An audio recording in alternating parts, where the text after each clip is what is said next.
today the inflation and the theories of inflation, right? Or the types of inflation we can say.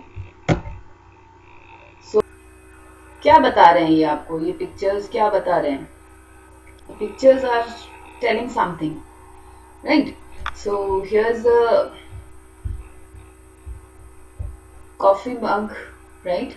And its price, तो 1970 में it was $0.25, right?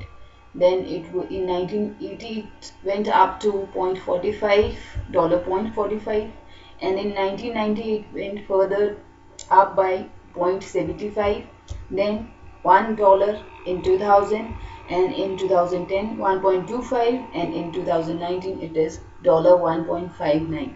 So what it is telling you is that महंगाई जो है वो continuously increase होती जा रही है, राइट?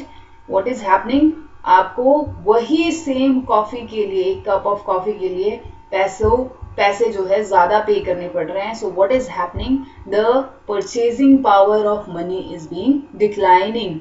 जो एक पैसा एक कप कॉफी दे सकता था वो अब इतने सारे पैसों की रिक्वायरमेंट है उसी कप ऑफ कॉफी के लिए. दैट मीन्स परचेजिंग पावर जो है वो घटती जा रही है मनी की, with the continuous rise in the prices of goods, right? That is something known as inflation, right? So what is the meaning of inflation? It is a sustained or upward trend in the general level of prices. मतलब कि prices बढ़ तो रही हैं, सिर्फ prices बढ़ना, जैसे कि सपोज आज प्याज की कीमत है 10 रुपए, कल 20 रुपए हो जाती है, तो that is not inflation. Inflation means a sustained upward trend, है ना? कि मतलब कि कॉन्टिन्यूसली जो बढ़ता जाता है, not a price of only one good और टू गुड, बल्कि एक बास्केट ऑफ गुड्स. जैसे कि हम लोग जब मेजर करते हैं इन्फ्लेशन को इकोनॉमी में, तो हम लोग wholesale price index, consumer price index, है ना, इस तरह से हम लोग मेजर करते हैं. So there are basket of goods जिनके बेसिस पे उनके ट्रेंड प्राइसेस, एक एवरेज प्राइस के ट्रेंड हम लोग उसमें देखते हैं कि क्या ये वो बढ़ रहा है या घट रहा है. घट रहा है तो उसका ऑपोजिट होता है, that is deflation, right? That is a sustained downward trend in the general level of prices, that is deflation. but हम लोग यहाँ पे inflation को study कर रहे हैं. so inflation is a sustained upward trend in the general level of prices, and G. Ackley has defined it as a persistent and appreciable rise in the price general level, or the average of prices is known as inflation, right? persistent, continuous है, and appreciable मतलब ठीक ठाक जो rise in prices जो है हो रहा है over the period of time, that is the average of prices, right? so that is known as the inflation according to G. Ackley. and Colborn ने जो मैं बोल रही थी that it is a state of too much money chasing too few goods, right? वस्तुएं कम है, that means क्या हो रहा है, डिमांड ज्यादा है, सप्लाई कम है, right? तो दो सिचुएशन में आपने देखा इन्फ्लेशन में दो सिचुएशन होती है. एक तो demand exceeds more than the supply, that means aggregate demand is greater than the aggregate supply, right? So ये एक सिचुएशन है. दूसरा, purchasing power of money declines, right? अब हमें वही एक कप कॉफी के लिए बहुत सारा पैसा चुकाना पड़ रहा है, purchasing power of money decline. So दो चीजें हो रही हैं यहाँ पे इन्फ्लेशन में, राइट? एक तो डिमांड ज्यादा होने के कारण और परचेजिंग पावर ऑफ मनी घटने के कारण, राइट? सो ये दोनों मतलब एक दूसरे पे डिपेंडेंट है, ये दोनों फैक्टर्स. सो जिसकी वजह से इन्फ्लेशन होता है. So that is there is a continuous rise in prices and it is a sustained rise in prices, that is known as inflation, right? So there are different viewpoints regarding the causes of inflation, right? जैसे कि monetarist or the new classical or the followers of new classical जो university of Chicago के economist है, they believed कि जो inflation है वो एक monetary phenomenon है and it comes due to the increase in the quantity of money, और money supply जब बढ़ता है more than the output, right? Output जितना है उससे अधिक मनी सप्लाई जब हो जाता है, so that leads to inflation according to the monetarist और and the new classicals both, right? But there are various economists who do not believe in this theory, and they said कि money supply is not the only cause of inflation. There are so many other causes, right? जैसे कि Hicks ने कहा है, our present troubles are not of a monetary character, right? So there is a continuous rise in prices, economists say, and they believe कि जो continuous rise increase in general prices है, there are various other reasons, not just the monetary factors, but there are certain other reasons like the bottlenecks in the economy, like the fall in productivity level. There are rise in the cost of production, right? So these are certain other reasons which leads to inflation. Which also leads to inflation, right? So there are different viewpoints regarding the reasons for inflation or what causes inflation. Then there are, if we look at the types of inflation on the basis of its stages, right? Stages के basis पे हम लोग देखते हैं. So there is a creeping or mild inflation, there is walking inflation, and there is running inflation, and there is galloping or hyperinflation, right? On the basis of its stages. So creeping और रेंगता हुआ inflation बोल रहे हैं. So that means वो बहुत धीरे धीरे चल रहा है, and economists in general we believe कि 0 to 2% rise in prices, जो annual rise in prices होता है, right? That means 0 to 2% rise in prices मतलब कि अभी 20 रुपए की चीज थी, अभी अगले साल तक वो 22 रुपए में मिल रही है, right? So that is a 0 to 2% rise in prices, right? है ना? Sorry, 10 की थी, 10 रुपए की चीज थी, वो 12 रुपए में मिल रही है. That is 2% rise in prices. और 22 की थी तो 24 में मिल रही है. So that is the 2% rise in prices, right? So that is a creeping or mild inflation जो कि इकोनॉमी को के लिए अच्छा है, इकोनॉमी की ग्रोथ के लिए अच्छा है, right? Then there is walking inflation. Walking inflation उससे थोड़ा सा ज्यादा, क्रीपिंग से थोड़ा सा रेट ऑफ इन्फ्लेशन यहाँ पे ज्यादा रहता है. सो वो वॉकिंग इन्फ्लेशन का जो इन जनरल वी बिलीव कि it will be ranging from 2 to 5%, right? 2 to 5% जो rate of inflation, rate of increase in prices होगा annually, that is a walking, चलता हुआ इन्फ्लेशन, राइट?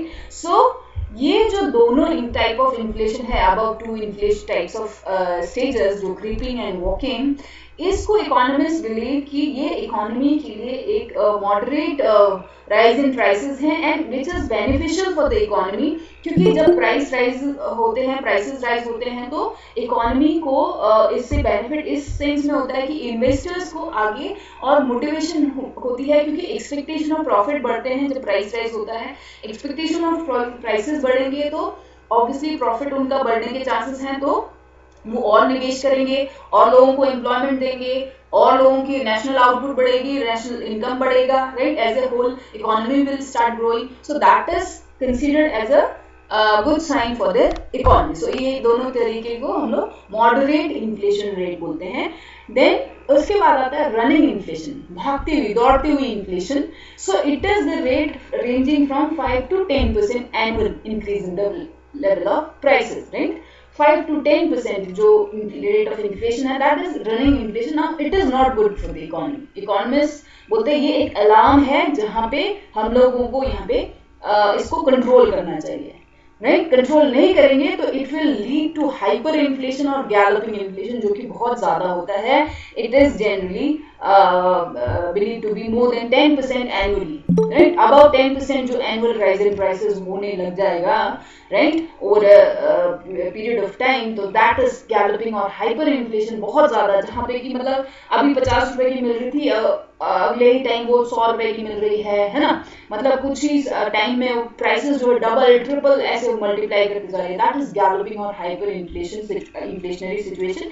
तो इकोनॉमी जो है पूरी शैटर्ड हो जाती है इस सिचुएशन में. सो वहाँ पे पहले ही रनिंग इन्फ्लेशन जो है उसको कंट्रोल करने की जरूरत है बाय अडॉप्टिंग वेरियस मीन्स, है ना? चाहे मॉनेटरी पॉलिसी, फिस्कल पॉलिसीज, जो भी करके इसको कंट्रोल नहीं करेंगे तो it will lead to the hyperinflation. Got it? So ये हैं various stages of inflation, and it has been explained here in this diagram, जहाँ पे हम लोग years ले रहे हैं on the OX axis and we are taking the percentage rise in price level ले रहे हैं, सो इट इज 10%, 20%, 30%, इस तरह से. सो तो ये हम लोग over a period of time देख रहे हैं, 1 2 3 4 5 6 7 8 9 10 ईयर्स दिए हुए यहाँ पे, right. And in walking inflation, ये आपका walking inflation over a period of time it is increasing like this, and ये रनिंग इन्फ्लेशन है, राइट. सो ये फर्स्ट पीरियड में यहाँ से ये बढ़ता हुआ इस तरह से बढ़ता हुआ ओवर द 9th पीरियड ये यहाँ पे 70 80 90% हो गया है, right. And this is hyper inflationary situation. बिल्कुल बिल्कुल यहाँ पे OI एक्सिस के साथ ही लगता हुआ ये कर्व है जो दिखा रहा है कि विद इन अ ईयर हमारा 100% से भी ज्यादा राइज इन प्राइसेस हो रहा है, greater than 100% rise in prices यहाँ पे हो रहा है. So that is the situation of galloping और हाइपर इन्फ्लेशन, इसको हम बोलते हैं, right. Alright, so now the coming to theories of inflation या causes of inflation को हम लोग broadly जो है दो parts में इसको बांटते हैं. That is known as the demand pull inflation and cost push inflation, right? So demand pull inflation में भी again यहाँ पे दो viewpoints अलग-अलग economists के हैं, classical economists and the Keynesian view on rise in aggregate demand, right? तो demand pull inflation आपको नाम से ही पता चल रहा है कि डिमांड जो है खींच रहा है प्राइसेस को अपनी तरफ, demand pull inflation, right. So demand खींच रहा है प्राइसेस को ऊपर को, राइट. सो जब डिमांड एक्सीड कर जाती है as compare to the supply of products और services, that leads to demand pull inflation. जब एग्रीगेट डिमांड आपका ज्यादा रहता है, राइट. सो जो क्लासिकल्स हैं वो मानते हैं कि ये जो aggregate demand is greater than aggregate supply का कारण है या राइज इन एग्रीगेट डिमांड है, that is due to the money supply, right. So इसीलिए कॉलबर्न ने यहाँ डिस्क्राइब जो किया था that too much money chasing too few goods, right. So वो यहाँ पे क्लासिकल इकोनॉमिस्ट के बिल्कुल सटीक बैठता है वो लाइंस, क्योंकि यहाँ पे इनके अकॉर्डिंग जो ज्यादा aggregate demand as compare to aggregate supply is due to the increase rise in money supply, right. Monetary factors के कारण है वो. तो मनी सप्लाई ज्यादा होता है तो लोगों के हाथ में पैसा ज्यादा होगा, राइट. पैसा ज्यादा होगा तो डिमांड ज्यादा करेंगे, डिमांड ज्यादा करेंगे, वस्तुएं तो उतनी की उतनी है, तो क्या होगा, obviously it will lead to inflation और general rise in prices, right? So that is classical's viewpoint. Then Keynes का अलग मत है regarding the increase in aggregate demand or rise in aggregate demand as compared to the aggregate supply. Keynes says कि जो aggregate demand में जो increase होता है that is due to increase in the consumption, investment, government spending और tax cut. मतलब कि government ने अपना टैक्स रेट को कम कर दिया. टैक्स रेट कम होगा तो आपके पास इनकम ज्यादा बचेगी, इनकम ज्यादा बचेगी तो आप स्पेंडिंग ज्यादा करेंगे, राइट. और नेट इंक्रीज इन एक्सपोर्ट्स ज्यादा हो रहे हैं, राइट. तो एक्सपोर्ट ज्यादा होंगे तो हमारे लिए वस्तुएं और सेवाएं कम बचेगी ना कंट्री में, within the country domestic economy में.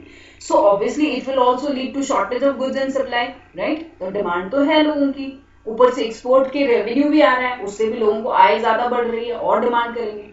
तो that also leads to, so there are various other reasons according to Keynes की मनी सप्लाई के बजाय there are various other factors, increase in consumption expenditure, investment expenditure, government spending, tax rate में cut करना, right, and then increase in net exports, ये सारी चीजें, right, that also leads to rise in aggregate demand which again leads to inflation in the economy, right. So according to Keynes it is due to the non-monetary factors, but according to classical it is due to the monetary factors, right. So ये view point है regarding the demand pull inflation. And demand pull inflation मैंने पहले ही बता दिया that demand is when demand for the goods and services is greater than the supply of goods and services, that leads to demand pull inflation. So ये देखिए यहाँ पे एक cycle है, कैसे हो रहा है ये, increased income, right, जैसे कि कीन्स ने बताया initially investment, autonomous investment takes place, then it leads to multiplier effect, right, then it leads to induced investment, ज़्यादा investment और लोगों का income बढ़ेगा, right, then they will consume, then there will be more investment, there will be more generation of employment, there will be more generation of income, right. So this increased income leads to additional demand, this additional demand leads to increase in price level, obviously, right. goods and services उतनी नहीं बढ़ रही हैं as compared to the increase in आपका prices, right? So prices बढ़ेंगी, then that leads to demand pull inflation. So what is happening here?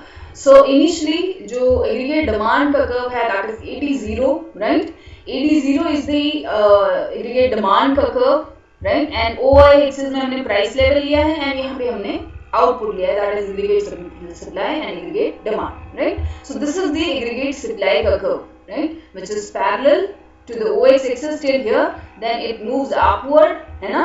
Then it starts ये आपका perfectly inelastic हो जाता है after we reach the level of full employment, right? So this situation of OY3 output पे हमारा full employment situation है. So आप उसके बाद आपका aggregate supply का curve क्या हो जाता है, parallel to the OY axis हो जाता है, परफेक्टली इनइलास्टिक. मतलब कि आप इसके पास जितना मर्जी डिमांड बढ़ा लो, जो मर्जी कर लो, या इन्वेस्टमेंट कर लो, आपका यहाँ पे एम्प्लॉयमेंट जो है फुली, रिसोर्सेज जो है फुली ऑक्यूपाइड है, तो यहाँ इसके बाद आपकी आउटपुट में इंक्रीज नहीं होगा. मनी सप्लाई जो मर्जी मेजर्स अडॉप्ट कर लो, क्योंकि फुली एम्प्लॉयड है रिसोर्सेज, राइट? सो आउटपुट आपका यहाँ पे कांस्टेंट हो जाता है इसके बाद. सो उससे पहले यहाँ पे परफेक्टली इलास्टिक, मतलब जैसे ये आउटपुट बढ़ रहा है आपका, right, continuously, then it starts rising in a lesser proportion, मतलब डिक्रीजिंग रेट से इंक्रीज हो रहा है आपका, राइट? डिक्रीजिंग रेट पे आपका आउटपुट इंक्रीज हो रहा है till here, then it starts, it becomes constant afterwards. That is the reason ये आपका ऐसे parallel to the OY axis हो जाता है, right? So this is the aggregate supply का. नाउ एग्रीगेट डिमांड का curve, right, it completely shifts when it increases. ये AD0 से AD1, फिर AD2, AD3 इस तरह से होता है. So ये this is the AD0 curve, right? So which is in equilibrium at this OY0 level of output, right? So the price level determined through the intersection of aggregate demand and aggregate supply is P1 initially, right? So as the investment takes place, right, then it leads to more employment, then it leads to more generation of income and output. So this is the new aggregate demand curve, right? जब लोगों के पास, नए लोगों की income बढ़ेगी तो वो भी डिमांड करेंगे. So aggregate demand completely shifts like this AD1. तो यहाँ से यहाँ तक तो there is no rise in prices because aggregate supply का कर्व आपका परफेक्टली इलास्टिक है, right? Perfectly elastic. So there will be no rise in prices, आपका P1 ही रहेगा प्राइसेस, राइट? जैसे कि कीन्स ने एक्सप्लेन किया, till we reach full employment आपका प्राइसेस, जैसे कि इस जोन तक तो प्राइसेस में कोई इंक्रीज नहीं हो रहा. फिर उसके बाद जब डिक्रीजिंग रेट पे, अब यहाँ पे देयर आर सर्टेन बॉटलनेक्स, है ना? इकोनॉमी में अनएम्प्लॉयमेंट है, फिर भी there are certain bottlenecks in the economy, है ना? जैसे कि रॉ मटेरियल की शॉर्टेज हो जाती है, कुछ साइक्लिकल अनएम्प्लॉयमेंट हो जाता है, बहुत सारी चीजें होती है ना, फॉर ए शॉर्ट ड्यूरेशन, कुछ बहुत सारी स्ट्रक्चरल चेंजेस होती हैं. सो वहां पे प्रोडक्टिविटी कम होती है, सो जिसकी वजह से आपका आउटपुट बढ़ता तो है, बट साथ ही साथ आपका प्राइसेस भी बढ़ना शुरू हो जाता है, क्योंकि आपका एग्रीगेट सप्लाई जो है बढ़ने की जो गति है वो अब थोड़ी कम हो गई. बढ़ तो रहा है बट कम हो गई है, राइट? देन अगेन जब इसके बाद और आपका आउटपुट और निवेश और इनकम बढ़ता है, then aggregate demand now reaches here AD3. सो यहाँ पे हम देख रहे हैं the gap between this and this is not same, right? So अब क्या हो रहा है, ये गैप जो है वो ज्यादा कम हो गया, ये गैप ज्यादा हो गया, प्राइस एंड प्राइसेस ज्यादा हो गया, राइट? सो अगेन तो यहाँ पे एग्रीगेट डिमांड बढ़ने से राइज इन आपका नेशनल इनकम और आउटपुट तो कम हुआ, बट प्राइसेस बहुत ज्यादा बढ़ रही है. Now after this, if demand still increases, aggregate demand still increases, right? AD4, AD5 इस तरह से वो और आगे जाएगा. So वहां पे आउटपुट में तो कोई परिवर्तन नहीं आएगा, बट प्राइसेस जो है कॉन्टिन्यूसली बढ़ने लगेंगे. So this is the demand pull inflation where it is the rise in prices is happening only due to rise in the aggregate demand as compared to aggregate supply, which is constant here, right? So जैसे जैसे aggregate demand आपको बढ़ते रहेगा, आपका price will start rising. So that is demand pull inflation. Now what can be the causes of this demand pull inflation? क्यों आता है ये demand pull inflation, right? So we can explain it with certain points. ठीक है, demand pull inflation. So these are the certain reasons, right? So first reason is increase in public expenditure, right? So जब public expenditure means government spending, right? government की spending जब बढ़ेगी, right? government की spending बढ़ने से लोगों को employment मिलेगा, लोगों को income मिलेगा, right? तो बहुत सारी चीजें होंगी. पब्लिक एक्सपेंडिचर बहुत सारे तरीके के होते हैं, right?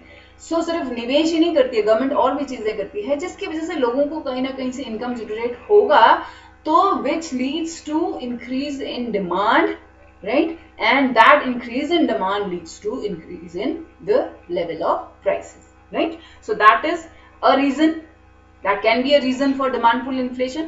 Then the second reason can be deficit financing adopted by the government. Deficit financing means where the aggregate expenditure of by the government is exceeding more than its revenue, right?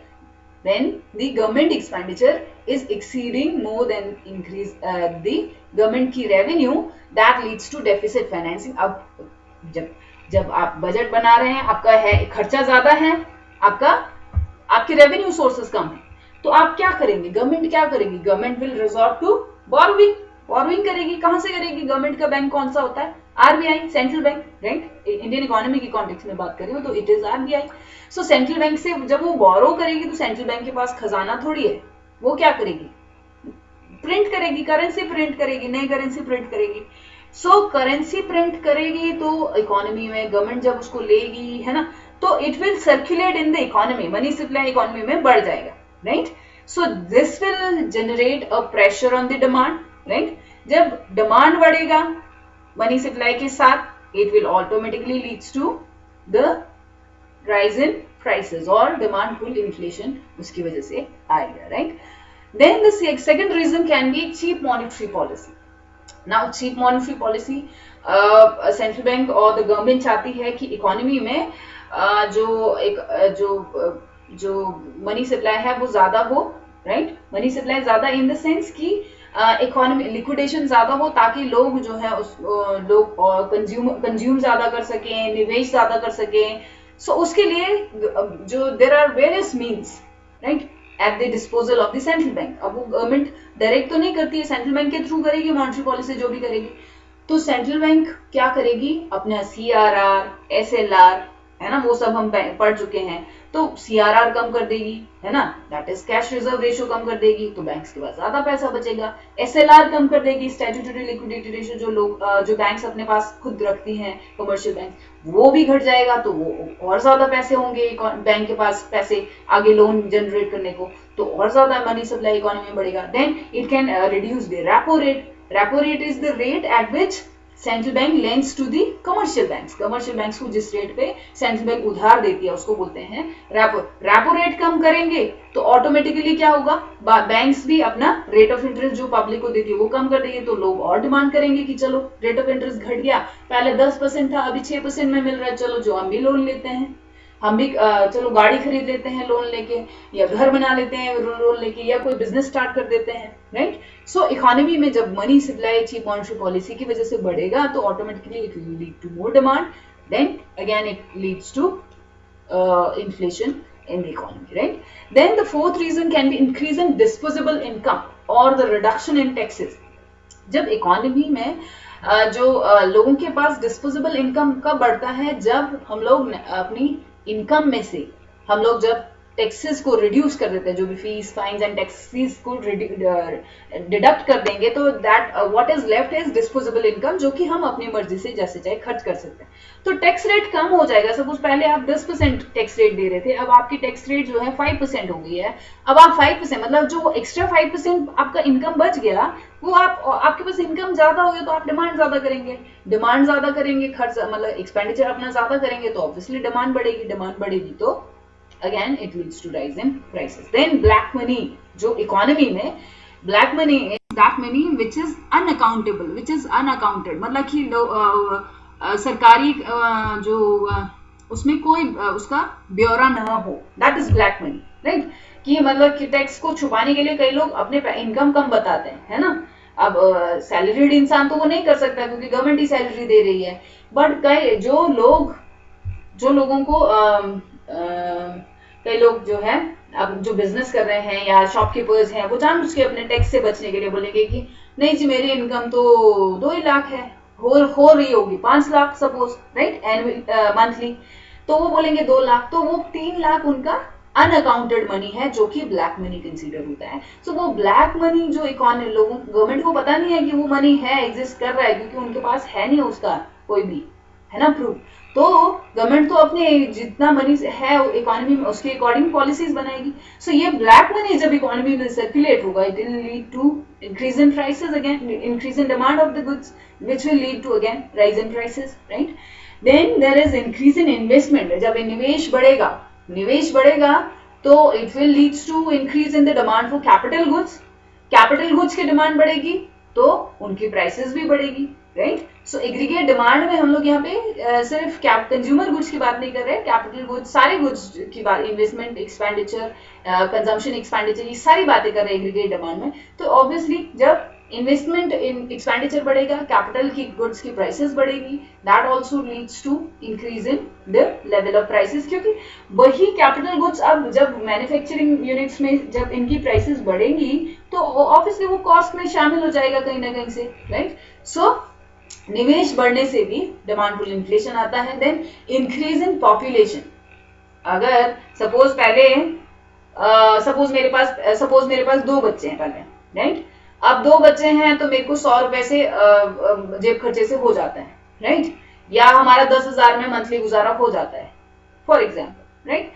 अब 4 बच्चे हो गए, obviously demand will increase in the economy, in the family, right. अब बहुत ज्यादा मुझे खर्चा करना पड़ेगा और ज्यादा, right. So obviously more population, more demand will be there, है ना। So it will again lead to demand pull inflation. Then the last is increase in exports बढ़ते हैं तो मैंने पहले ही बताया 2 तरीके से आपका राइज इन प्राइसेस होता है। एक तो आपके पास एक्सपोर्ट की रेवेन्यू जनरेट हुई तो आपकी इनकम जनरेट हुई, जो लोग एक्सपोर्ट इंडस्ट्री से जो लिंक्ड है उन लोगों की इनकम जनरेट होगी। जब एक्सपोर्ट बढ़ेगा, इनकम बढ़ेगी तो डिमांड ज्यादा करेंगे तो again rise in prices will be there. And दूसरा, आपका एक्सपोर्ट जब ज्यादा होगा तो डोमेस्टिक इकोनॉमी में कंजम्पशन के लिए वस्तुएं और सेवाएं कम हो जाएंगी, तो आपकी डिमांड तो उतनी ही है, पॉपुलेशन तो उतना ही है, थोड़ी घटेगा, बट आपके पास जो सप्लाई है वो कम हो गया एज कंपेयर टू डिमांड। तो अगेन, है ना। तो जब एक बार ऐसा हुआ था कि प्याज सारा एक्सपोर्ट कर दिया, मैक्सिमम प्याज एक्सपोर्ट कर दिया गया और इकोनॉमी में प्याज की शॉर्टेज हो गई, तो जो प्याज उस टाइम के अकॉर्डिंग 2005-6 की बात कर रही हूँ मैं, तो वहां पे जो प्याज उस टाइम पे 20 रुपए 30 रुपए किलो मिलता था, वो अब वो 10-20 रुपए मिलता था, वो मिलने लगा 80, 100, 150 इतना हो गया। So that is demand pull inflation, right. So these are the various reasons which leads to demand pull inflation, और डिमांड जो अट्रैक्ट कर रही है अपनी तरफ rise in prices, that is demand pull inflation, right? Then next theory or the type of or the cause of inflation is cost push inflation. Cost push inflation कब आता है? When there is an overall increase in the cost of production, जो inputs जो हैं, inputs बोलते हैं ना, जो हमारे रॉ मटेरियल जाएंगे, लेबर जाएगा, स्पेयर पार्ट्स जाएंगे, मशीनरी जाएगी, ये सारे इनपुट्स हैं प्रोडक्शन यूनिट्स के, राइट। सो ये इनपुट्स की कॉस्ट जब बढ़ती है, so that leads to rise in cost of production. Obviously cost of production बढ़ेगी तो मैन्युफैक्चरर वो खुद थोड़ी बेयर करेगा, वो प्राइस में शामिल करके कस्टमर्स पे शिफ्ट करेगा, got it. So that leads to cost push inflation, cost बढ़ी और कॉस्ट बढ़ने से कॉस्ट ने धक्का दिया राइज इन प्राइसेस को, right. So that is cost push inflation, right. So cost push inflation में क्या होता है, there will be a leftward shift of the aggregate supply curve, that will see in the diagram. ये यहाँ पे नहीं लिखना था मुझे, वहां लिखना था, again the mistake has been happened here. Alright, तो ये क्या हो रहा है, there will be a cycle again, increased cost for inputs and raw material, that leads to increase in the price level or automatically, and that leads to cost push inflation, right? Let's see how it happens. I said कि जब cost push inflation की वजह से aggregate supply का curve जो है वो leftward shift होता है, like towards this, right? So ये है initial aggregate supply का curve, right? And this is the aggregate demand curve which is stable. यहाँ पे aggregate demand नहीं, अब हम लोग aggregate supply में changes से जो cost जो आपका इन्फ्लेशन आ रहा है उसको स्टडी हम लोग कर रहे हैं, और वो जो एग्रीगेट सप्लाई में शिफ्ट हो रहा है that is due to the cost increase in the cost or rise in the cost of production, right?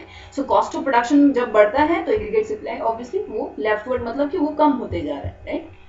Aggregate supply आपका घटते जा रहा है, so that is it is shifting leftwards, right? ये arrow दिखा रहा है leftward shift in the aggregate supply का curve, right? So this is the initial aggregate supply का curve. Equilibrium is happening at this E1, है ना, aggregate demand के साथ इसका, and so the price determined is P1 earlier, and this is the आपका full employment level of national output ही लिया है, so it is the full employment level national output, है ना. So जिसके बाद आपका aggregate supply का curve आप देख रहे हैं, it is becoming parallel to the OY axis, so perfectly inelastic हो जाता है इसके बाद, right, after reaching this OYF level of national output, because it is the situation of full employment. So when the cost increases, cost leads to increase in cost leads to shift in the aggregate supply curve, which shifts leftward to the AS2, and now new equilibrium is happening at this. There is no change in the aggregate demand, right? So the new equilibrium that happens is at E2, where the national output declines to OY2, but there is a rise in price by OP2, right? Then again, if cost rises further, cost बढ़ने से again, so the shift in the equilibrium from E2 to E3, and आपका rise in prices again from OP2 to it becomes OP3, and there will be a decline in the level of output, that is from OY2 to OY3. So this is how there is happening a shift in the aggregate supply curve to the left side, which is leading to more rise in prices of goods and services, right? So that is the cost push inflation. So ये कब होता है? जब cost बढ़ता है तो prices बढ़ती हैं, and then price rise in prices leads to जो ट्रेड यूनियंस हैं वो बोलते हैं कि हमें और पैसे चाहिए, क्योंकि हमें अब ज्यादा इन्फ्लेशन हो रहा है, हमें और ज्यादा क्या बोलते हैं वस्तुओं और सेवाओं को खरीदने के लिए पैसा ज्यादा लग रहा है, वो हमारी वेजेस बढ़ाओ. तो ट्रेड यूनियंस जो है वो हंगामा मचाएंगे, तो उनकी भी वेजेस बढ़ाने पड़ेंगे. सो वेजेस बढ़ेगा और कॉस्ट बढ़ेगा, है कि नहीं? सो ये जो वेज प्राइस स्पाइरल है ना, ये चलते फिर से प्राइसेस बढ़ेंगी अगेन. सो वो एक स्पाइरल की तरह ये दोनों बढ़ते रहते हैं. वेज प्राइस स्पाइरल इसको बोलते हैं, जैसे कि दो प्लांट्स आपस में एक दूसरे को स्पाइरल बनते हुए आगे को ग्रोथ करते हैं, वही सेम बात यहाँ पे हम लोग कर रहे हैं. तो वो वेज प्राइस स्पाइरल जो है that leads to cost push inflation. Inputs में इंक्रीज होना, देन राइज इन वेजेस होना, है ना, रॉ मटेरियल्स के प्राइसेस बढ़ना, आपके कैपिटल एसेट्स के प्राइसेस बढ़ना, that all leads to increase in the cost of production, that leads to leftward shift in the aggregate supply curve, which leads to rise in prices of the goods and services, which is known as cost push inflation, right? Now what can be the reason for this cost push inflation? So these are the reasons. So what can be the causes? ये है increase in the rise of nominal wages, right? Rising nominal wages. Now when that is also known as the wage induced inflation भी हम इसको बोल सकते हैं. जब आपका ट्रेड यूनियन स्ट्रांग होती है तो वो क्या करती हैं, अपनी बार बार लॉकआउट स्ट्राइक्स करके अपनी वेजेस बढ़ा देती हैं, राइट? फिर वेजेस जब बढ़ाएंगी या लॉकआउट्स नहीं भी करेंगी तो भी वो लोग मतलब ट्रेड यूनियंस की बार्गेनिंग पावर जब स्ट्रांग होगी, ट्रेड यूनियन स्ट्रांग होगी, तो वो बोलेंगे कि हमें वेज ज्यादा चाहिए, हमें 5th पे कमीशन दो, 6th पे कमीशन दो, 7th पे कमीशन दो, लाइक दैट, है ना. तो उनकी जब वेजेस बढ़ेंगी तो it will ultimately lead to rise in cost of manufacturing, cost of production बढ़ जाएगा. So that cost of production leads to cost push inflation, right? Then there is increase in the rate of profit. Now that the inflation, cost push inflation can be profit induced as well. Profit induced कि आप जो entrepreneurs हैं या manufacturers हैं वो अपनी profit rate बढ़ाना चाहते हैं, राइट?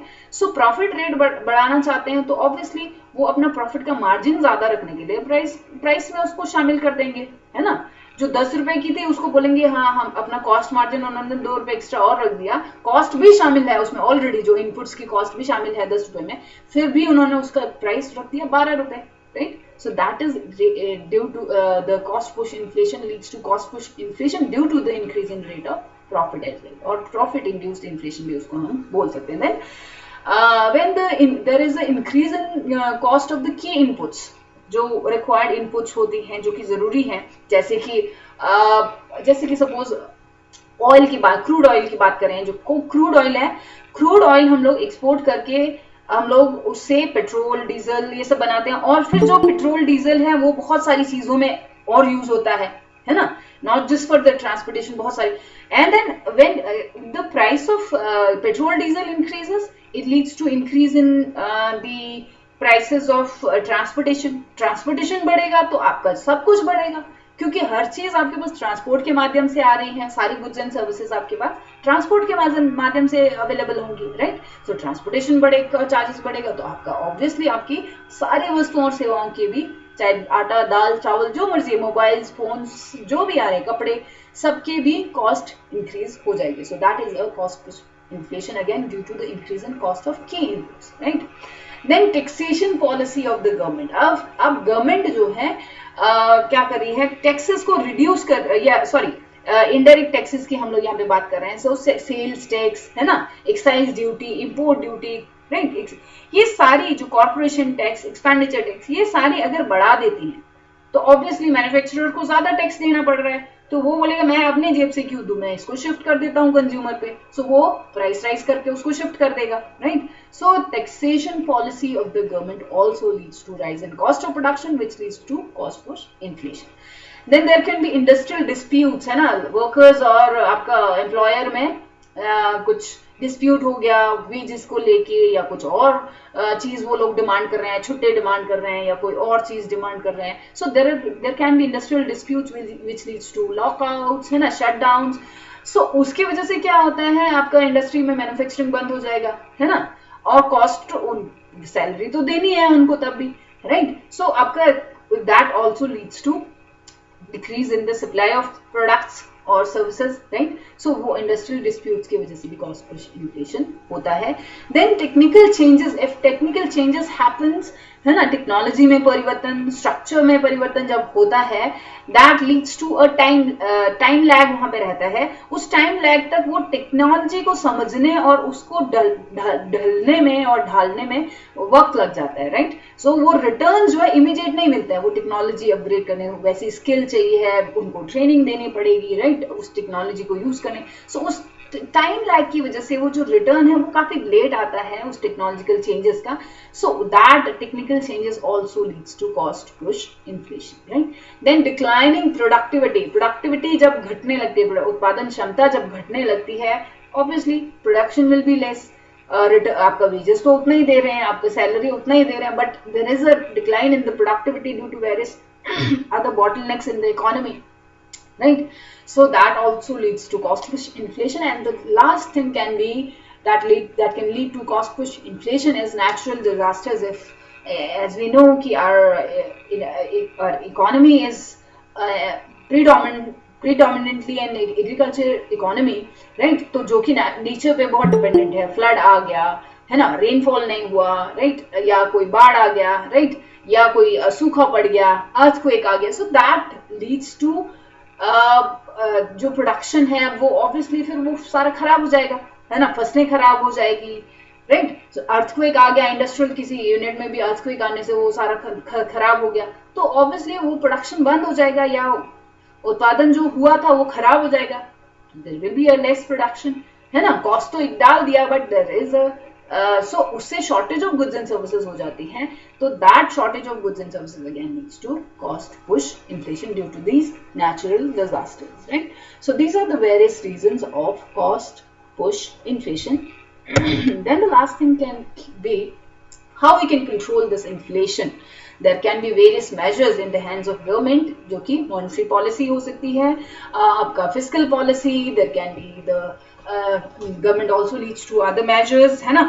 monetary policy में that is something related to the demand for money and supply of money कि में changes ला के गवर्नमेंट monetary control कर सकती है through the central bank, है ना, CRR, SLR, repo rate, right, ये सबको बढ़ा के डियर मॉनेटरी पॉलिसी अडॉप्ट करके, ताकि इकोनॉमी में मनी सप्लाई का कंस्ट्रेंट हो जाए, मनी सप्लाई कॉन्ट्रैक्ट हो जाए, कॉन्ट्रैक्शन हो जाए। तो उससे लोगों के हाथ में, जब eight the disposal of people लोगों के पास पैसे कम होंगे तो डिमांड कम करेंगे, कंजम्पशन कम करेंगे, डिमांड कम करेंगे, डिमांड कम करेंगे, तो obviously prices will automatically come down, right? So ये सारी monetary policy, dear monetary policy इसको बोल सकते हैं. Then there can be open market operation that government can perform. Open market operation में यहाँ पे inflation के टाइम पे government क्या करेगी, अपनी securities को market में बेचेगी, government securities और government bonds को market में बेचेगी, right? तो लोगों को लगेगा हाँ गवर्नमेंट पे तो हम लोग बॉन्ड्स पे अच्छा रिटर्न मिल रहा है, हम लोग इस पे निवेश कर देते हैं, है ना?